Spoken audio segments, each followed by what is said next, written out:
Hello and welcome to Unacademy. I welcome you all to the Hindu analysis for the date of 29th of June.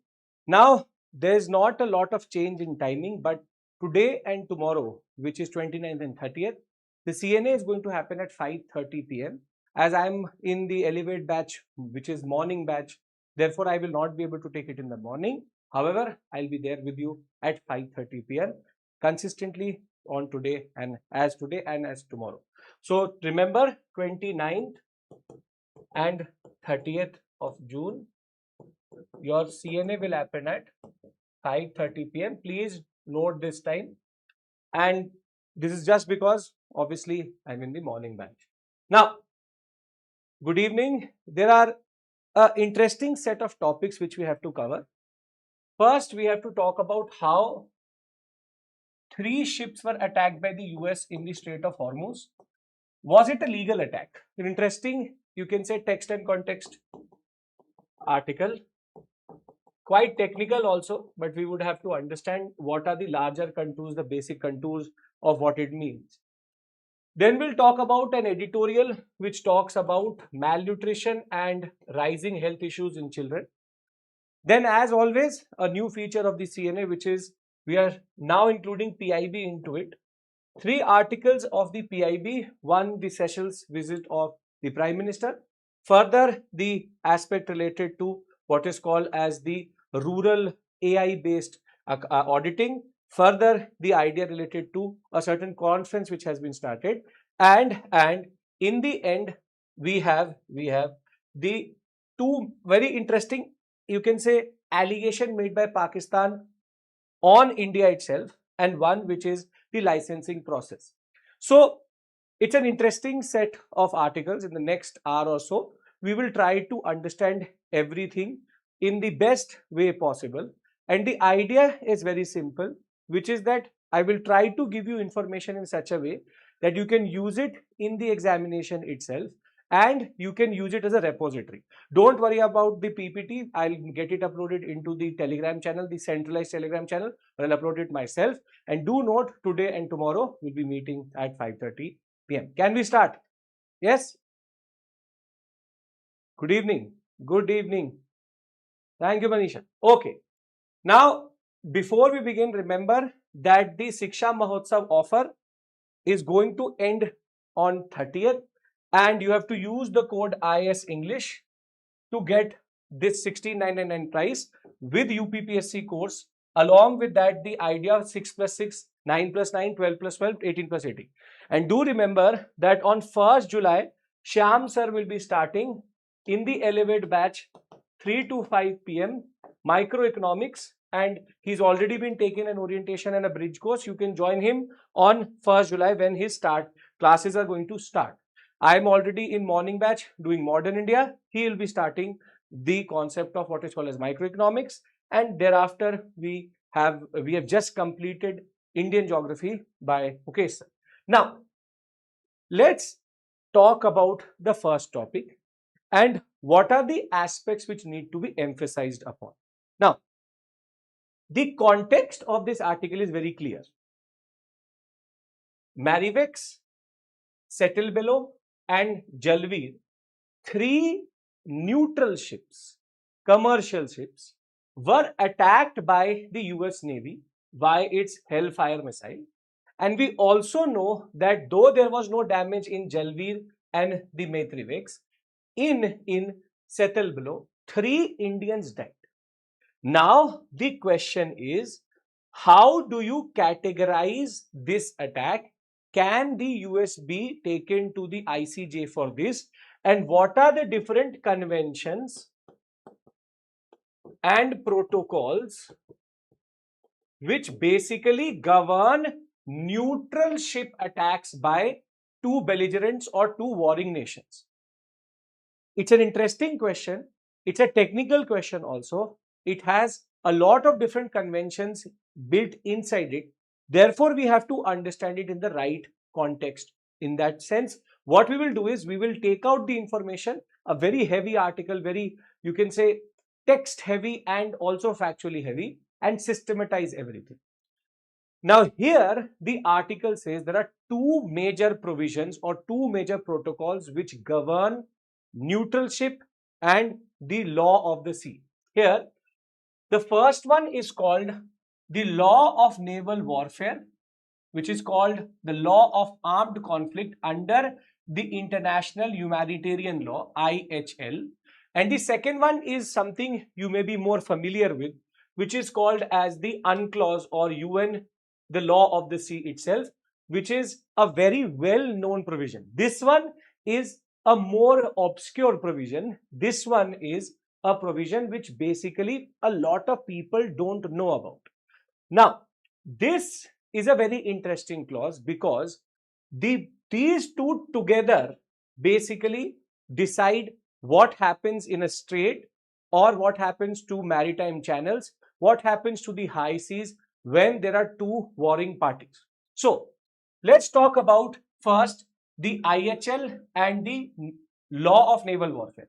This regulates the conduct of hostile powers in naval warfare, international armed conflict, military operations targeting rules, blockades, and even the treatment of vessels, attacks, visits, capture, destruction, protection. Basically, as you can see, what happens to different vessels during war is basically established by the IHL and the law of naval warfare. On the other hand, UNCLAUSE is a certain, you can say, law of the sea, which is there in both peacetime and in wartime. And this is more about the jurisdiction, maritime rights, and use of the ocean, both in peace and war. And we know that it is about maritime boundaries. For example, what is territorial sea, what is exclusive economic zone, what is the high sea, what are the different rights and rules which are there. Now, obviously, this is a lot of information to, you can say, unpack and also process. So let's do one thing. Let's try to understand this in the context or in what context we have to learn. So let's take this into consideration. When there is a war, what can a navy do during that war is decided by the law of naval warfare. This per se does not answer this question, which is UN clause is not going to answer. Where can a navy exercise its rights and, you can say, jurisdiction is the answer which UN clause will give you. This is about conduct. This is about governance. So very simple terms. Where can you, what is international waters, what is exclusive economic zone, where can your navy operate, where can your navy not operate, is this. At the same point of time, what can your navy do in that space, be it your own territorial space, be it your exclusive economic zone, be it what is called as the high seas or the neutral seas, that is decided by law of naval warfare. So let's try to contextualize these things together in such a way that if there is a certain country, till what point you have a jurisdiction which is territorial waters, which is exclusive economic zone, that UN clause will tell you. What activities you can do as a warring nation, then comes the IHL and the law of naval warfare. Do we understand this point? How these two different laws work? One decides the jurisdiction, the other one decides the actions. This is a very interesting way in, you can say, categorizing a very complex concept itself, which is based on these two major laws, which is called the law of naval warfare, at the same point of time, law of the sea. Simple, straightforward, jurisdiction and action. Now, based on the connection of these two, where does the neutral ship or where do non-state actors or neutral actors fit in? So, if we talk about what is protected during conflict, civilians and civilian maritime infrastructure is protected by the IHL. merchant ships are protected by the IHL, transit passage is protected by the UN clause, neutral territorial and commerce is basically protected by maritime neutrality law, and in the Strait of Hormuz, both these laws are in a way in action. Now, if that is the case, one straightforward question comes through, that is the basis of this whole topic. Did the US breach the IHL and the UNCLAUSE to hit 3 ships which had Indian nationals on them, neutral ships which basically should have been allowed safe passage? We know that there's a very fragile peace in this sector as of right now, but is the action of the US against all of these laws is the question. So what IHL and UN clause has told us, that in this space and in this area, neutral ships should not be touched. It should not be taken into consideration. Now the question is, under what clause did the US hit these ships, and was it correct or legal in doing so? So the whole question which is being revolved around, or the whole concept itself, is based on the idea that what is the US action based on, what is the legal provisions for it. Now, here the article tells us one provision, an exception provision. Under the IHL, there is something called military objectives clause, meaning during an armed conflict, any nation can attack another nation's ship, be it even a neutral ship, if it is against military objectives or carrying out military activities for the belligerent nation. Under this, they quote the San Ramiro Manual of International Law, and under this concept, if some vessel is helping the enemy warship, is helping in basically giving infrastructural support, some form of understanding, then the military objective clause comes through. Meaning, if there's any neutral ship, if it is helping either of the warring parties, it can be seen as a military objective ship. Under that, you can then attack a ship. So therefore, what this article has done is, it has created a certain landscape, and that landscape is very simple. UN clause plus IHL together create a regime, but there is a certain exception here. Exception here is that if a vessel, even a neutral vessel, is carrying out military objectives, then any of the parties is allowed to hit this ship. Simple. I told you it's a technical article, has a lot of contours, but it's a very straightforward article with a lot of information. So, under San Ramiro Manual of International Law, there is an exception. Now, the question is, were these 3 ships in breach of it? And that is where a big question mark emerges in this whole topic. Why? Because all of these 3 ships, according to the US, were illegally transporting Iranian oil.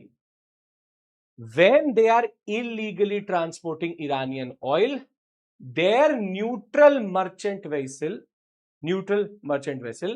becomes a contraband, because it is in a way helping the military of the Iran. So therefore, it is carrying out military objective. Now the question is, these ships per se were not going to pay to the Iranian Revolutionary Guard or to the Iranian government.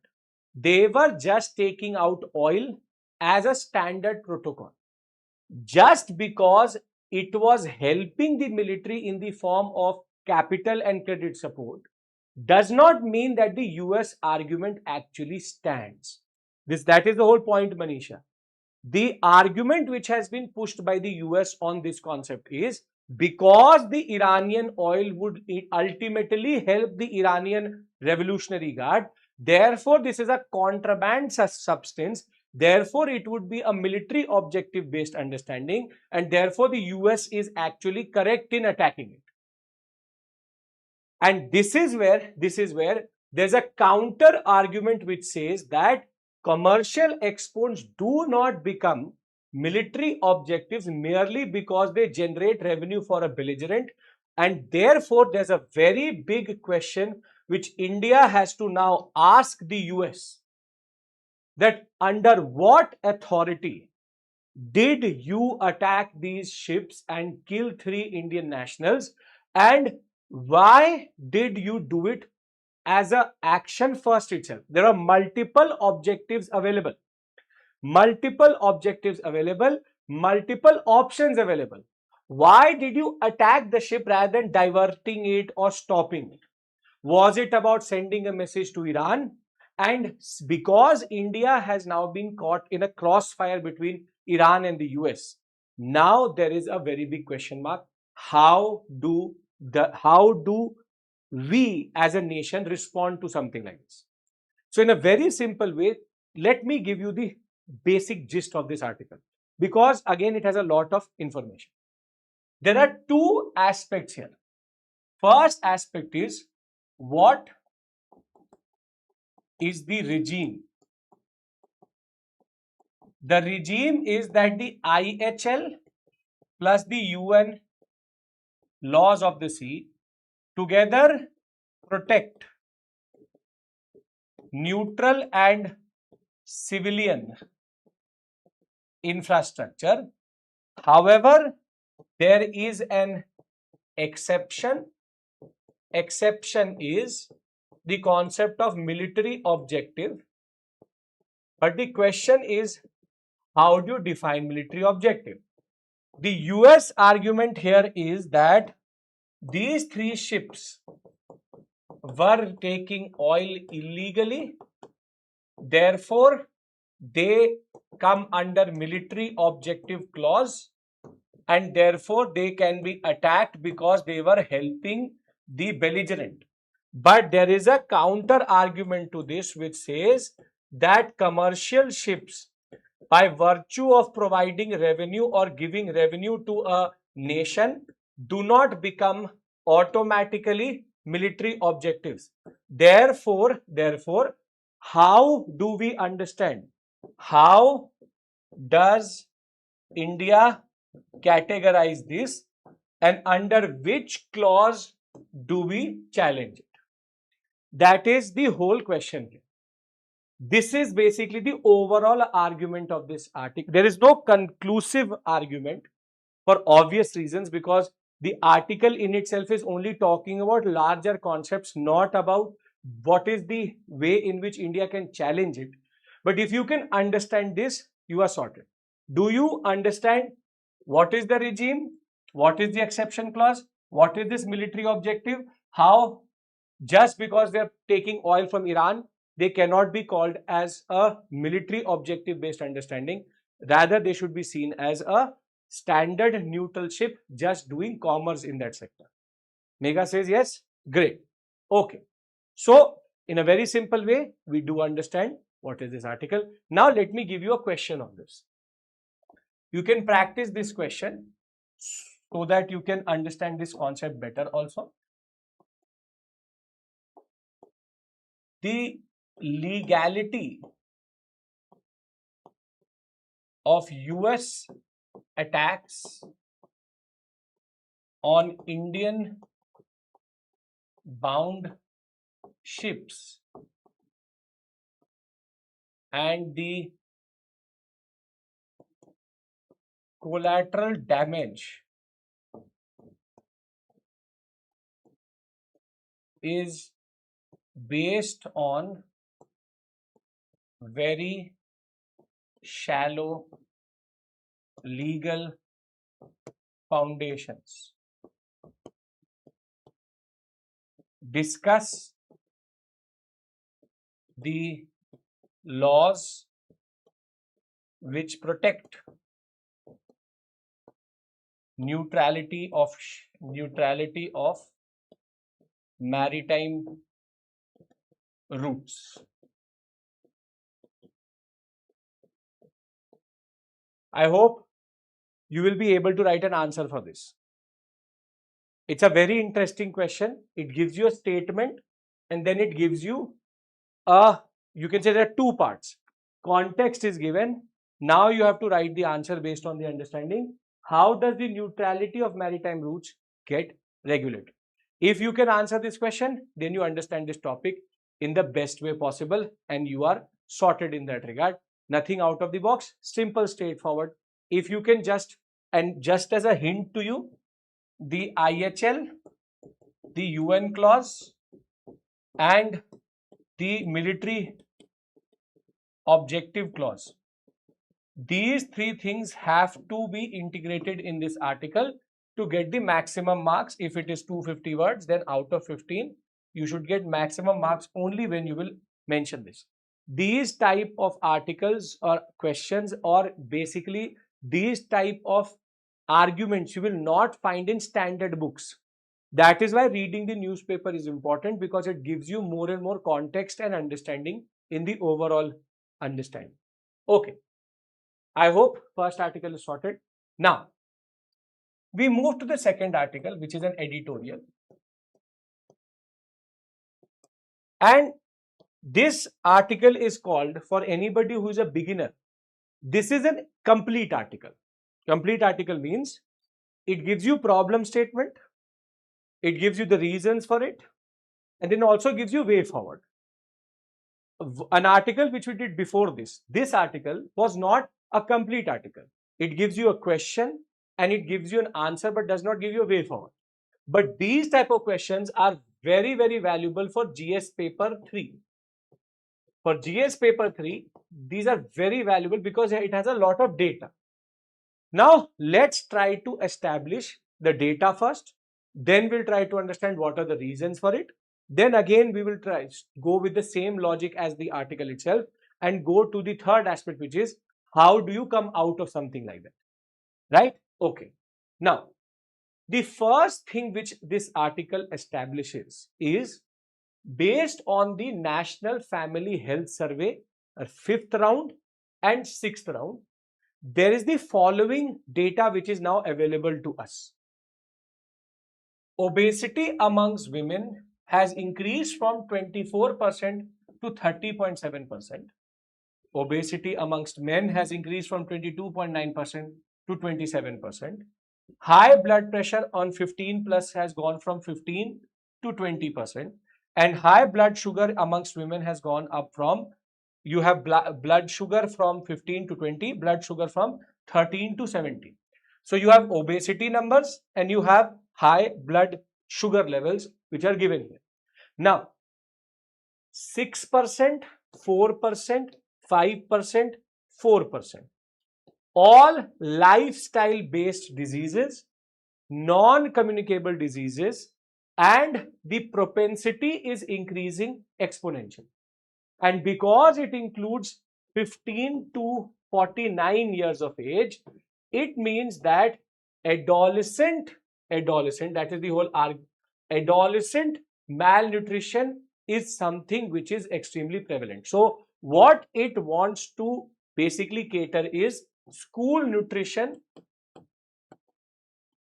And how do these numbers justify themselves? See, we all know because of the lifestyle we follow today, which is sedentary, we are all glued to different forms of devices, be it laptops or phones. We also know that in this polluted world, it is even more difficult to do physical activities outside. If you're a UPSC aspirant, for example, you don't even have the time to do physical activities itself. You are always caught up in this timetable where even sitting for 1 hour is a very big thing. So going to the gym or working out itself is extremely difficult in that regard. At the same point of time, if you look at the overall obesity numbers and high blood sugar levels, it is starting from the school level itself, which tells you that even in schools, because of the nutrition which is being given, there are multiple forms of problems which are emerging. This is extremely standard and this is extremely well known because we all can see this around us. Now, based on this number, the article tells us about a very interesting concept, a very interesting word is used, which is India, what it is witnessing is called the thin fat phenotype, and even children who have very lean, you can say body type, or they look very lean, at the same point of time they have high metabolic risk and they are suffering from a lot of different diseases which should not happen at that age. That is where they argued that 27.4% of all adolescents are stunted. Now, there are two words which will be used in this article. You have to understand the context of these two words. One is called stunted, the other one is called wasting. Stunted is for the given age and weight, their height is very small. Wasted means for their given height and age, their weight is very, very less.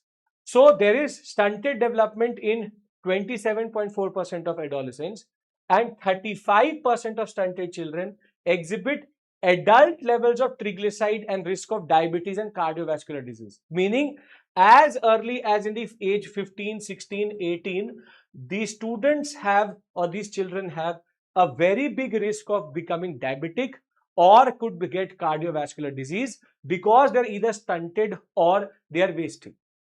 Now, till this point, the article establishes the data. The data is established that, okay, these are the numbers which we are playing with. We have the obesity numbers, we have the blood sugar numbers, we also have the issues which we are seeing, and now it talks about what is called as the reasons. Now, when we talk about the reasons itself, they are based on what we are doing in school and what is happening in schools itself. For example, the consumption of in Delhi itself, a survey has told us that when it comes to adolescent consumption of milk or dairy products, green leafy vegetables, fruits, it is inadequate. Further, heavily dependent on cereals, and as one of you pointed out correctly, does not have proteins or protective foods itself. They are very nutritionally deficient. It is mostly carbohydrate rich, and therefore there is no protein available in the right, you can say, age bracket, and to the body to weight ratio, it is not available. And sedentary lifestyle, excessive screen time adds to these problems. So you have the problem, you have the reason. Further, it says sugary beverages, high fat, sugar, salt foods, ultra processed foods have all made sure that by 2050 in India, 21 crore men will be overweight and 23 crore women will be overweight. So therefore, the direction we are going in, undernutrition, overnutrition, is a problem which we face together. Meaning it's a double burden. We are not giving them the right nutrients, but at the same point of time, we're giving them the wrong nutrition, which together creates a complex, very complex issue. So if we talk about the overall understanding, the overall problem is a dual problem. At one case, we are the nutrition is bad, or we will say deficient, and at the same point of time we are giving overnutrition in certain areas where we have what is called as carbohydrate rich food. So we have undernutrition, overnutrition at the same point of time. Interesting problem. Now, what is the solution? That is the most important aspect here. I hope that you understand what is the issue and you also understand what is the overall solution. Solution will come into overall issue should be clear. Are we clear about the issue? We have data to support it. We also have the reasons for it. Now, let's talk about the way forward. This is the list. Important, can be used in other cases also.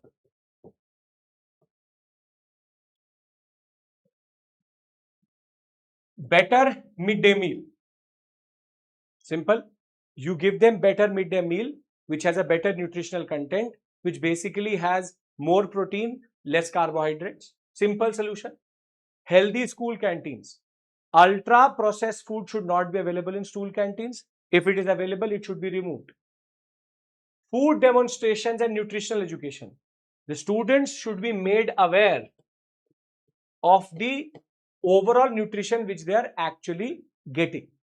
School gardens, fruit breaks. School gardens where children do some form of horticulture or agriculture, they rear and they cultivate their own forms of fruits, and this helps them understand the importance of agriculture also.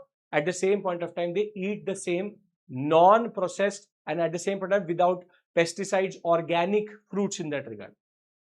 Use of local and seasonal produce, restricted sugar drinks, ultra-processed food-free environments, display of sugar content by awareness boards, continuous awareness campaigns, understanding proportion sizes, misleading food marketing, and there is a certain, you can say, program which is being run by the National Council for Medical Research under the National Institute of Nutrition, which is called as Let's Fix Our Food, LFOF.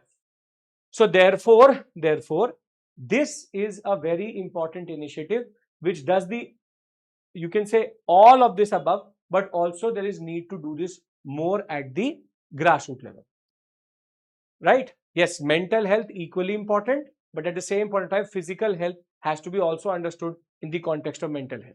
So this is called a complete article where we understand the issue, which is stunting, wasting, and together with that, overnutrition, reasons obviously is the nutritional content, and the way forward is better choices, awareness, and what is called as the LFOF program. If you now look at it, it becomes a pure mains answer. If you look at it, this whole article becomes like a mains answer, where you have been able to create the introduction body, the larger conclusions, and at the same point of time, the way forwards. Now you can individually write any of this in an article if needed, or an answer if needed, or an essay if needed. This is how you basically divide your, you can say, overall content so that you can use it in the examination. Can't just blindly read an article, just get information after information after information, but you don't know what to do with that information. Maternal nutrition is being necessary. Yes, that is true, Manisha. Maternal nutrition and infant mortality is one issue. Here, adolescent, you can say, nutrition is being talked about. Therefore, what is happening in schools? Please do understand this point. If you cannot systematize the information which is given to you in this form of mind maps and understanding, then that information is useless to you. Because in the context of the examination, you will never remember so much content. So you always systematize. Now, again, let me give you a question here so that you can practice this concept.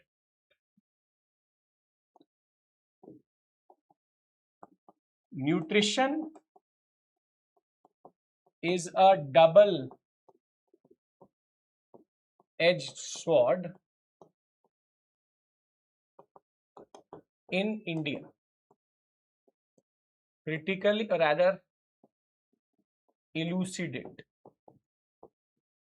What does elucidate mean?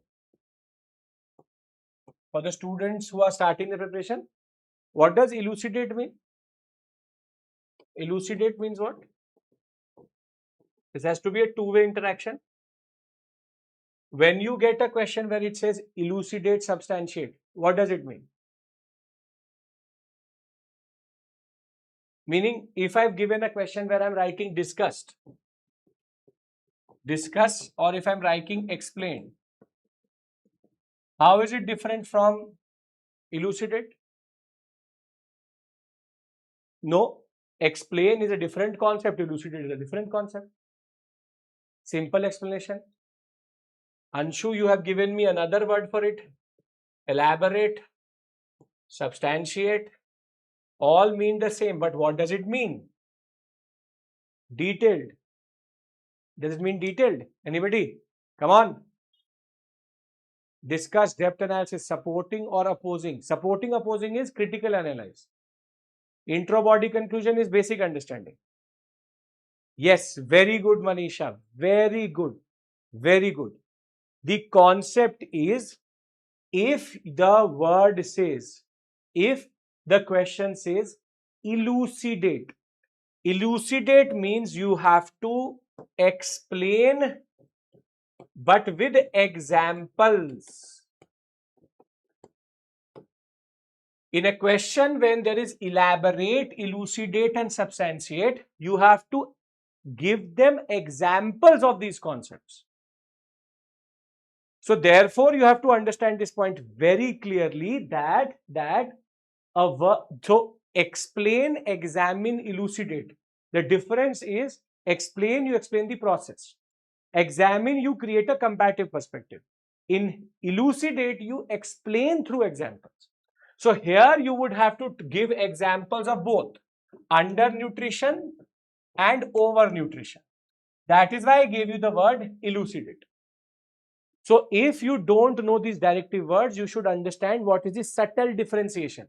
Not every question has the same meaning. And in mains examination, the name or the directive word is extremely critical.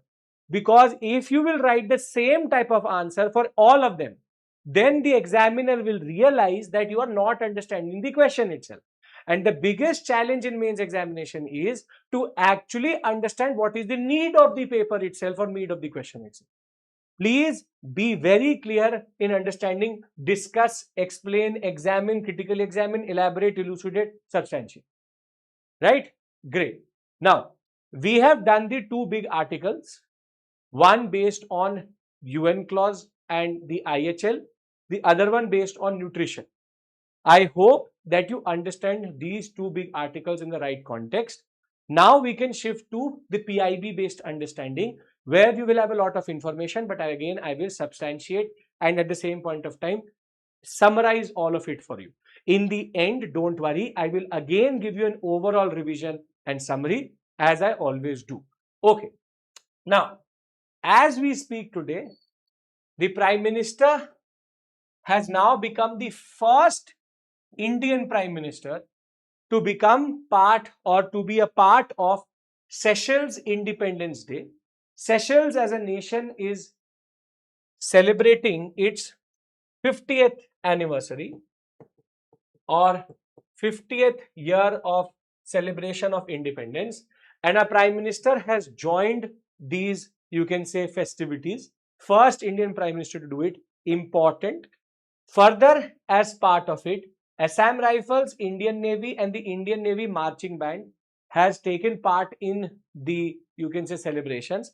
At the same point of time, there are two Indian Navy ships, Tarkash and Ikshak, which have been docked as part of the tradition of Seychelles Independence Day in Port Victoria. Now, there are two parts to this concept itself. First is what is happening today. PIB data is mostly outdated in the sense that tomorrow you will get better articles for today, because on you can say throughout the day different articles will be added. So 28th and 29th if taken together, this is 29th news. As you can see, at 8 a.m. it was added, but a base concept is what are the MOUs and what are the concepts or what are the different understandings which have been created between these two nations in the state visit of the Prime Minister in Seychelles. Here we have a list by the PIB. The PIB gives us a list of all the outcomes of the state visit of the Prime Minister in Seychelles. So, for example, one fast patrolling vessel has been given to the government of Seychelles by Government of India. 10 utility vehicles, 5 set of laser radial class boats have been given to Seychelles Defence Force, 6 ambulances, 500 metric ton of rice and 8,500 metric ton of cement. All have been given under development assistance by the Government of India to Seychelles. Further, there is going to be a commemorative logo marking 50 years of diplomatic relations between India and Seychelles. There is a ceremony for a professional and technical education center. There is a retrofitting of Dornier aircrafts with glass cockpit. India has also added Seychelles to the Coalition for Disaster Resilient Infrastructure. And there's also Coast Guard refitting and retrofitting. Obviously, you should always read the PIB in the evening. If you will read it in the evening, Manisha, you will have all the day's data with you. If you will go in the morning, you will find 5-6 articles, and the one day before article is more important. It is always better to just browse through PIB at the end of the day, like we're doing it today, so that there's all the set of information and everything is with you and it is concise in that regard. That is how PIB is. But do understand one thing, as much as we're doing PIB is very difficult source to manage as an aspirant. It has too much information, comes on a daily basis, at least 24 to 50 articles, or you can say press releases are pushed on a good basis. If it's a Tuesday, Wednesday, even more. And therefore, it becomes very difficult to manage the overall volume of understanding. Do understand one thing, this Seychelles article is basically given in Hindu newspaper also. I hope that you realize that the newspapers also write articles based on the PIB articles itself. So therefore, this same concept has been given in the Hindu newspaper also, just that we are reading it out of PIB as the main source. So it's the difference between the two is basically going to source or going to the Hindu newspaper or Indian Express. All newspapers go through the PIB to get their information in that regard. There is further, other than all of this, there are certain MOUs also. Certain MOUs are important. For example, UPI, health, agriculture, shipping and capacity building. Most probably in Seychelles, UPI will be introduced. A credit line has also been given of close to 1,250 crores. And other than that, everything I have already discussed with you. So therefore, this article and the visit of the Prime Minister to Seychelles has actually become a very fruitful one. And Seychelles already a good partner, important for our presence in the Indian Ocean world, plus our soft power allows us to then understand how we can counter China and its presence in the Indian Ocean world generally. So I hope that you realize that this is something which is happening as we speak, and this is something which happened 2 days back over the 2-day state visit. All of these outcomes have been met and all of these concepts have been accepted upon. Right? Now, moving out of the Seychelles sector, there is also the, you can say, Ministry of Rural Development articles, which are important. These are mostly good for what is called as government schemes. For government schemes, generally, these ministry articles are very important. So, the Union Minister of Rural Development has launched AI-enabled Rural Internal Audit Portal at a Sammelan, which we'll talk about. Now, what is this Rural Internal Audit Portal and what are the objectives and what are the different aspects related to it in the larger scheme of things? Now, the Rural Internal Audit Portal which has come up is a platform which is being developed by NIC for the Ministry of Rural Development. It is to streamline internal audits of rural development programs. Now we already know how easy it is to fudge data. We know of a major scam in the Jal Jeevan mission.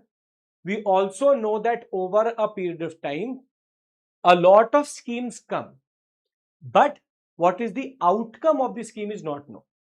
So in order to understand the outcome of these schemes, what the Rural Development Ministry has done is, it has developed a portal which will audit all the rural development programs. Therefore, this is something which will allow for transparent, technology-driven, data-centric entire life cycle of planning to execution to tracking to analytics. Everything will be done. This is important. This is important. Further, what are the key objectives? Simplify audit, centralize it, make it risk-based auditing program, standardized documentation, real-time monitoring, and paperless and sustainable governance. Nothing out of the box. It's all basically making accountability more clear. But what are the features? When we talk about the features itself, it allows for reporting approvals, action taken report, historical records, better auditors to be linked, dashboard, a map view, and overall integration of analytics. Obviously, you cannot learn something like this. It's a PIB based article, so it has a lot of information inside it. You just have to remember the overall objective.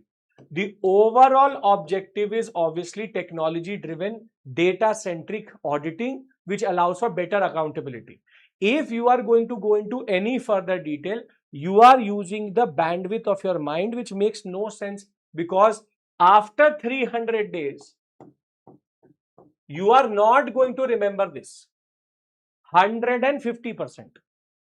150%, I can guarantee that to you. You will not remember any of this data, but if you can remember the overall understanding, you will be able to answer any question in the examination. So I hope that you understand the purpose. From the Rural Development Ministry, there is an article also in the PIB about the Rashtriya Gramin Vikas Sammelan. This is the Sammelan at which this scheme came up, which is the Rural Internal Audit Portal. Now, again, what is this Sammelan? This Sammelan is about how the government of India is helping for rural development and transformation. It is allowing for AI, technology, financial management, best practices to come through. But what is interesting is this data. Important data, which is in the past 12 years, 8 lakh kilometers of rural roads, 3 crore pakka houses, 3 crore Lakpati Didis, 10 crore women linked self-help groups have been created for strong foundation for rural development. Now, why is this important? Because this you can use in a GS paper 3 answer for outcomes. That ways becomes important. Other than that, this article has a lot of, you can say, governmental language, that is not needed. What is more needed for our perspective is, what is this Sammelan about and what are the outcomes? Now, moving ahead from this understanding, now there are 2 articles left, but let's do a survey of what have we done till this point. Can we do a small recap of what we've done till this point so that there's better retention? Yes or no? Yes? Yes, sir. Okay. Now, we understood that the international humanitarian law plus UN clause together create a regime where there is protection of civilian articles, civilian infrastructure and civilian vessels. This has an exception which is called the military objective exception, and the US has used this military objective exception to hit 3 ships of India. Now the question is, just taking Iranian oil, does it cater to the concept of just military objective is the question to be answered. Along with this, we understood that there is a dual issue in India, which is undernutrition and at the same point of time overnutrition. Undernutrition because we are not giving the right nutrients, overnutrition because we are giving the wrong nutrients to our children, wasting and at the same point of time stunting. Then we understood the rural auditing, internal auditing program and the Vikas Sammelan or Vikas conference, which basically together give us an understanding of what is happening in rural development. And last is Seychelles and how the Prime Minister, the first Prime Minister will be part of Independence Day, and multiple MOUs which have signed with developmental understanding. This is basically what we've covered till this point. Now, just to complete this survey, we have one very absurd allegation which has been made because you may call it a Dhurandhar effect if you want to call it. There was a major terrorist attack on the Karachi installation of the in Karachi of the Pakistani army, and the Pakistani government and the Pakistani military is claiming that India was involved in helping these terrorists and this attack had something to do with India. India has categorically said that it may have been the Baluch Liberation Army, it may have been other installations, but India has nothing to do with the terrorist activities which are happening within Pakistan itself.